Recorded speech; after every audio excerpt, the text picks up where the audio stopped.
उत्तराखंड के पहाड़ों के बीच बसा एक छोटा सा गांव जिसे लोग कोट कल्याणपुर कोट कहते थे। गांव के पास एक पुराना पुल था जिसे कोट कालिंदी पुल कोट कहा जाता था। कहते हैं कि यह पुल 50 साल पहले बना था, लेकिन कोई भी इसे रात में पार करने की हिम्मत नहीं करता था। इस पुल की डरावनी कहानियां पूरे राज्य में फैली हुई थीं। यहाँ से गुजरने वाले ट्रक ड्राइवरों ने अजीब घटनाओं का अनुभव किया था। पुल के बारे में कहा जाता था कि वहाँ रात में सफेद साड़ी पहने एक औरत दिखाई देती है। कोई उसे देखकर नहीं बचता। गांव वालों का मानना था कि वह आत्मा पुल पर हुए एक पुराने हादसे का बदला ले रही है। रवि एक युवा ट्रक ड्राइवर जो हमेशा डर के किस्सों को मजाक में लेता था, उसे एक रात सामान डिलीवर करने के लिए कोट कालिंदी पुल कोट से गुजरने का काम सौंपा गया। रवि ने गांव वालों की चेतावनियों को नजरअंदाज कर दिया। रात के 12 बज रहे थे। रवि ने हाईवे के किनारे एक चाय की दुकान पर चाय पी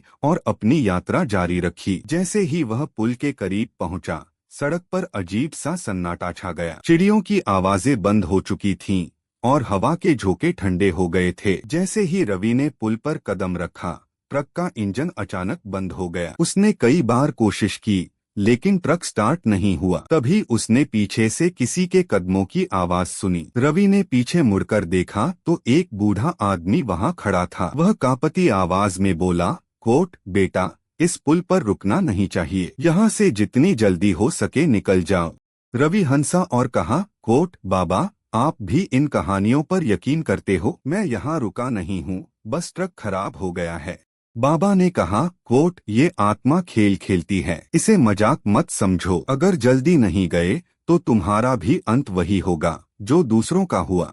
रवि ने बाबा को अनसुना किया और ट्रक ठीक करने में जुट गया। लेकिन जैसे ही उसने ट्रक का बोनट खोला, उसे लगा कि ट्रक के नीचे कोई खड़ा है। उसने झुककर देखा, लेकिन वहां कोई नहीं था। रवि ने जैसे तैसे ट्रक स्टार्ट किया और आगे बढ़ा। लेकिन जैसे ही वह पुल के बीच में पहुंचा, उसे अचानक एक औरत दिखाई दी। वह सफेद साड़ी पहने हुए थी और उसके लंबे बाल हवा में उड़ रहे थे। औरत ने हाथ उठाया जैसे वह मदद मांग रही हो। रवि ने ट्रक रोका और खिड़की से बाहर झांककर पूछा, कोट, क्या हुआ? आप यहाँ क्या कर रही हैं? कोट। औरत ने बिना कुछ बोले उसकी तरफ इशारा किया। रवि ने ट्रक से उतरने का फैसला किया, लेकिन जैसे ही वह नीचे उतरा, औरत गायब हो गई। रवि को लगा कि उसे भ्रम हुआ है। वह वापस ट्रक में बैठने के लिए मुड़ा, लेकिन ट्रक की खिड़की के शीशे पर वही औरत का चेहरा दिखाई दिया। डर के मारे रवि के हाथ कांपने लगे। उसने ट्रक स्टार्ट किया और तेजी से वहां से भागने की कोशिश की, लेकिन ट्रक जैसे किसी अदृश्य ताकत ने रोक रखा था। तभी औरत की आवाज गूंजी,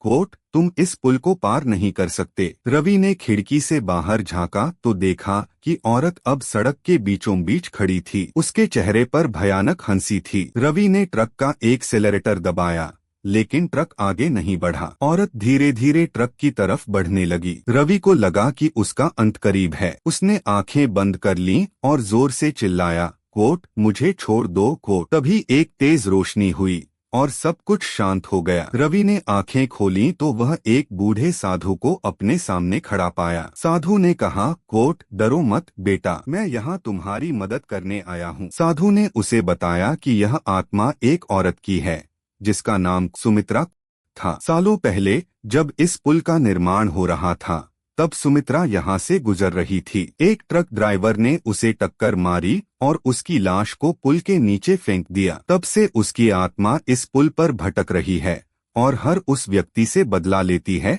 जो ट्रक चलाता है। साधु ने रवि से कहा, कोट, यह आत्मा शांति चाहती है, लेकिन इसे सही मार्ग दिखाने वाला कोई नहीं मिला। तुम्हें इसे मुक्त करना होगा। रवि ने डरते हुए पूछा, कोट, मैं कैसे कर सकता हूँ? कोट। साधु ने उसे एक दीपक दिया और कहा, कोट, इस दीपक को पुल के बीच में रखकर सुमित्रा से माफी मांगो। उसे भरोसा दिलाओ कि अब कोई और उसकी तरह पीड़ित नहीं होगा। रवि ने साधु की बात मानी। जैसे ही उसने दीपक जलाया और माफी मांगी, पुल पर तेज हवा चलने लगी। सुमित्रा की आत्मा वहां प्रकट हुई, लेकिन इस बार उसके चेहरे पर गुस्से के बजाय शांति थी। सुमित्रा ने कहा, कोट, अब मैं मुक्त हूँ। धन्यवाद कोट। और धीरे धीरे वह रोशनी में विलीन हो गई। अगले दिन रवि ने गांव वालों को यह पूरी कहानी सुनाई। गांव वालों ने साधु और रवि का धन्यवाद किया। कहते हैं कि उस दिन के बाद से कोट कालिंदी पुल कोट पर कोई डरावनी घटना नहीं हुई। लेकिन रवि को हमेशा यह एहसास रहता है